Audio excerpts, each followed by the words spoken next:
Ayan mga karudoy, habang sila ay busy, tayo ay magpaka-busy rin. Ayan. At siyempre, tayo ang hihimay ng pinaghirapan ni bro na kwan. Ano tawag doon? Bitter gourd. Ano pangalan yan? Bitter gourd. Bitter gourd. Palaya na lang. Palayan na lang, kahirap naman yan. Bitter gourd nga yan, English. Bitter gourd.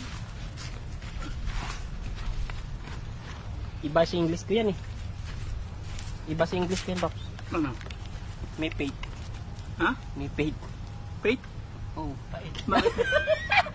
May paid. Ah, mapait. Mapait. Ano kasi Dodoy ah? Mapait. May paid. Mapait. Mapait. Oh. Yan alam mo kanudo yung English nito ah. Hirap nung kay paparayan ko si Bigkas. Ano ba yun? Bitter gourd. Bitter gourd daw. Sa akin, saglit lang eh. May paid.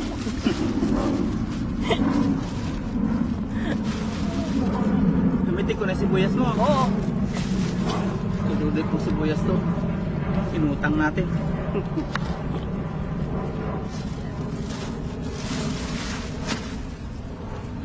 Tama si Dodoy, nung pinagsabi nating dala ng gamit, dala siya, hindi niya minasama. Ito na! Ano Doy? Oh, iniwan ko lang yung pinggan kasi